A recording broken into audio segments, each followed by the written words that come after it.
O título da meditação de hoje é Sempre Conosco. E o texto bíblico está lá no Salmo 23, versículo 4, que diz: E se eu andar pelo vale da sombra da morte, pelo vale da sombra da morte, eu mal algum temerei.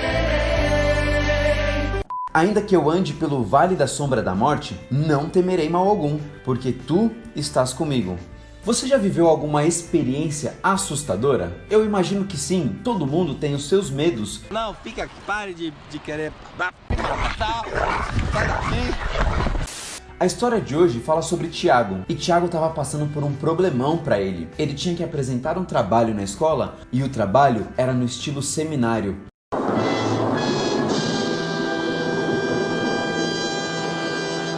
Tiago morria de medo de falar em público. Ele tinha medo de se enrolar nas palavras, ele tinha medo de ficar um pouco gago, porque ele tinha um pouco de gagueira quando ficava nervoso. Ele tinha medo de falar alguma coisa e o professor corrigir na hora. Bom, Tiago estava aterrorizado. Eu não sei quais são as situações que te dão medo, mas no Salmo 23, versículo 4, o texto de hoje, a gente tem certeza de que em meio aos nossos problemas, Deus se faz presente. A gente acha que está passando sozinho pelos problemas, mas não, Deus está ao nosso lado em todos os momentos. Você está passando por algum problema? Não passe por isso sozinho. Fale com Deus e com certeza Ele vai estar ao seu lado.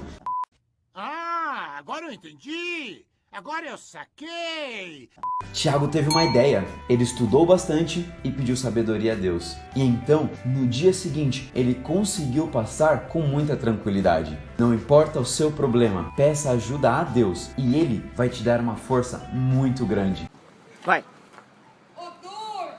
Você ora comigo pedindo a ajuda de Deus para passar pelos medos? Eterno Deus e Pai, não importa a situação, não importa o nosso medo, obrigado porque o Senhor sempre está com a gente e pedimos que o Senhor nos ajude a passarmos pelas nossas dificuldades e os nossos receios. Oramos em nome de Jesus. Amém.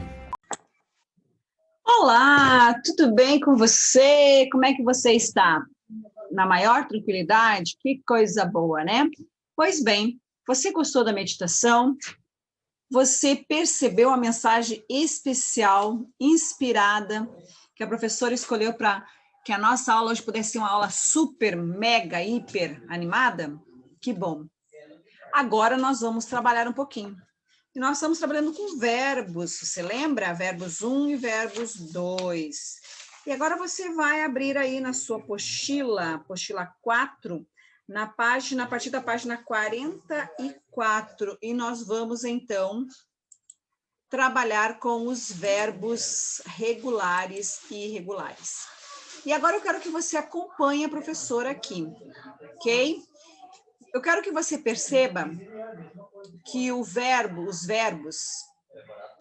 eles têm uma função muito importante dentro do contexto, uma vez que os verbos, eles dão sentido àquilo que você está escrevendo, ou àquilo que você está lendo. E aí os verbos, eles se dividem em dois grandes grupos, ok? São os verbos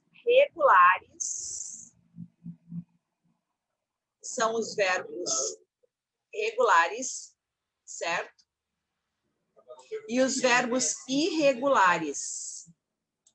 Você lembra que nós já trabalhamos, então, o processo de formação das palavras, e você sabe quando tem esse i aqui, é o sentido de contrário, né? Então, regular, o que é um verbo regular? Vou marcar aqui, é aquele que não sofre alterações aonde? No radical, certo? E as terminações, elas permanecem de acordo com a conjugação. O que significa isso? Por exemplo, o verbo amar, ele termina em ar. Então, essa é a primeira conjugação. O verbo bater termina em er, segunda conjugação. O verbo partir termina em ir, terceira conjugação. Agora você percebe que na hora que você conjuga, olha, eu amo, você percebe que o radical, ele permaneceu? Ó, verbo bater, eu bato. No verbo partir, eu parto. Interessante, né? Pois bem, esses são verbos regulares. Por quê? Porque eles mantêm o radical. E agora, os irregulares, eles sofrem alterações. Aonde? No radical ou na terminação dos verbos, ok? Ou os dois ao mesmo tempo. Então, por isso, eles chamam-se verbos irregulares. Eu não tenho um modelo de conjugação que nem nos verbos regulares. Por exemplo, o verbo dar. Olha só, quando você conjuga ele, ó, eu dou, você permaneceu apenas a letra D. E para ser um radical, precisa ter mais de uma letra. Ó. O verbo caber, eu caibo. Ah, professora, mas olha o verbo caber, ele permaneceu com radical, ele é regular. Só que a terminação dele é diferente, certo? Vai mudar, portanto, ele é um verbo irregular. O verbo ouvir, ó, até o V é o radical. Na hora que você conjuga, olha como ele fica, o radical. Mudou completamente. E o verbo caber também, ó, acrescentou-se um I. Caibo. Você percebeu a mudança? Então, o verbo regular, ele não sofre alteração no radical e nas terminações. Eles permanecem, né? Você vai ver só a finalização aqui, né? Do verbo, que é a conjugação do verbo. Agora, os irregulares, eles vão mudar ou no radical ou na terminação. Tudo bem até aí? Muito bem. Agora eu quero que você acompanhe, que nós vamos trabalhar hoje com os verbos irregulares, ok? Então, observe aqui os verbos irregulares. Eles podem ser anômalos. O que seriam, assim, verbos anômalos? Então, vamos lá, vamos prestar atenção e vamos grifar isso. Os verbos anômalos são aqueles verbos irregulares que eles vão sofrer fortes alterações ou mudanças completas no radical ao longo das conjugações. E também tem as alterações do som, da fonética, certo? Então, olha só o verbo ser. Por exemplo, esse verbo aqui, o verbo ser. Olha como fica no presente. Eu sou, tu és, ele é, nós somos. Você percebeu, ó, que a letra S do verbo ser, ela sumiu na segunda pessoa e na terceira pessoa do singular? Sim? Interessante, né? Pois bem. Olhe só agora o verbo ser conjugado no presente do modo subjuntivo, que é o modo da dúvida. Que eu seja, que tu sejas, que ele seja, que nós sejamos, que vós sejais, que eles sejam. Olha o que acrescentou-se aqui, ó. Você consegue perceber a mudança? Agora, no pretérito perfeito do verbo ser, eu fui. Nossa, mudou muito. Agora, no pretérito perfeito do modo indicativo, eu era, tu eras, ele era. E assim vai. Então, anômalos são aqueles verbos irregulares que sofrem alterações ou mudanças completas, como é o caso do verbo ser. Então, o verbo ser, ele é um verbo anômalo, que sofre alterações tanto no radical como ao longo das conjugações. Tudo bem? Tudo bem. Vamos ver a próxima?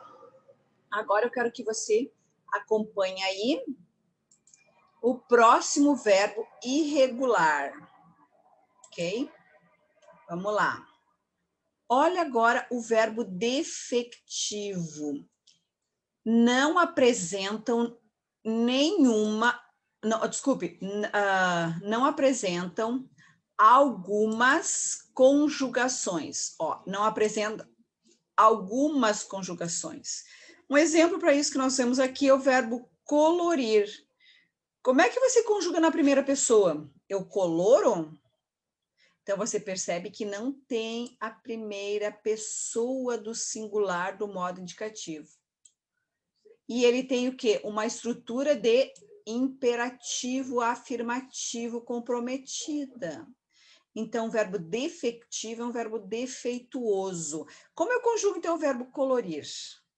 Ah, eu pinto. Vou mudar para o verbo pintar. Diferente, é outro verbo, o verbo colorir, que nem o verbo abolir, certo? Esse verbo dá para conjugar o verbo precaver, o verbo falir, por exemplo. O verbo abolir, como você fala no presente indicativo, na primeira pessoa, no eu? Eu abolo? Não, você vai precisar de um auxiliar, né? No colorir, eu estou colorindo, eu vou colorir, eu já colori. E agora, no verbo abolir, como você vai dizer? Eu estive abolindo, eu vou abolir. Você precisa de um auxiliar. E o verbo falir? Como você faz a primeira pessoa no eu? Eu falo? No tu fales? Ele fale? Como é que faz? Não tem a primeira no presente indicativo, nem do subjuntivo, não tem nenhuma das pessoas, ó. Não tem a primeira, que é o eu, a segunda, que é o tu, e a terceira, que é o ele. Só vai ter o verbo falir na nós falimos e vós faleis, na primeira e na segunda do plural, e depois o resto não tem mais. Já o verbo falir no presente do subjuntivo não tem como conjugar, então ele é defeituoso mesmo. Tudo bem? Então, esse que nós estamos trabalhando são os verbos irregulares. Vamos ver o próximo. E os verbos abundantes? Já está dizendo no próprio nome dele, né? Abundantes, tem muito. Então, são os que possuem mais de uma forma para um mesmo valor de sentido. Ok? Onde se vê mais esses verbos abundantes? Consegue-se perceber ele mais no particípio de alguns verbos. Vamos ver quais são esses verbos? Olha só, o verbo aceitar. Eu posso falar aceitado ou aceito. O aceitado é do particípio regular e o aceito do irregular, ok? O verbo acender, acendido e aceso. Interessante, né? Então, existem na língua portuguesa poucos verbos que admitem o particípio irregular, certo? Ou seja, sem a terminação da. Por exemplo, o verbo abrir é aberta, o verbo cobrir, coberta, dizer, dito, escrever, escrito, pôr, posta, ver, vista, ok? E o particípio regular, a terminação dele em D, é usado na voz ativa, com os verbos, então, ter e haver, ok? Tinha aceitado, havia acendido, ok?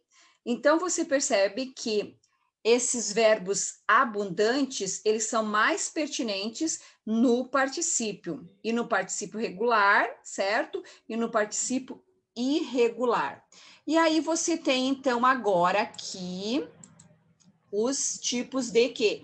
De verbos regulares e irregulares? Não, você viu a diferença dos regulares e dos irregulares. Então, vamos fazer aqui um resuminho para que você não perca a sua explicação, então. O que são verbos regulares? Eles mantêm o quê? Eles mantêm o radical, certo? Sem alterações. Já os irregulares, eles sofrem alterações, certo? Tanto no radical, como nas terminações das conjugações, ok? Ótimo. Nós trabalhamos hoje com os verbos irregulares. E os verbos irregulares, você trabalhou com a professora, os verbos anômalos. O que são verbos anômalos? Eles sofrem fortes alterações, ok? Ou mudança completa. Ou mudança completa, certo? No radical e também nas conjugações, tudo bem? E aí você lembra, né, que do verbo anômalo aqui, que nós podemos colocar um exemplo para você não esquecer, é o verbo ser, que ele muda bastante, assim como o verbo ir também, ok? Agora vamos ver os verbos defectivos. O que a gente percebeu? O que eles têm de relevante? Eles não têm conjugação completa. Não têm conjugações completas. O que significa isso?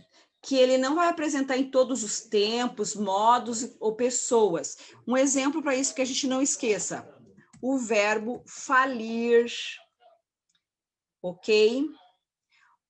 E o verbo defectivo também pode ser o verbo abolir, para que você não esqueça. E vamos ver o último, então, que são os verbos abundantes, que são aqueles verbos que têm duas ou mais, certo? Formas de quê? De conjugação, mas mantendo o mesmo valor. Tudo bem? Ótimo. Um exemplo, professora, de verbo abundante. Vamos lá. Por exemplo, o verbo eleger. O verbo eleger, posso usar ele no particípio regular como elegido e posso usar no irregular como eleito, certo? Muito bem, muito tranquilo. Você agora lembrou, então, o que realmente são os verbos regulares e os irregulares, e trabalhamos com os verbos dentos irregulares, os anômalos, os defectivos e os abundantes. Você percebe que o uso desses verbos aqui, eles estão condicionados ao contexto de aplicabilidade, ou seja, de acordo com a situação comunicativa, eu vou usar um desses verbos aqui. Tudo bem? Tudo bem. Muito bem, fechamos a nossa aula hoje. Era isso que tínhamos. Espero que você abra a sua apostila aí a partir da página 44 até a página 46 e destaque ali as informações importantes, faça no seu caderno, de repente, um mapa mental, que é muito legal para você gravar o conteúdo. Tudo bem? Vejo você na próxima aula. Um beijinho no seu coração. Até lá!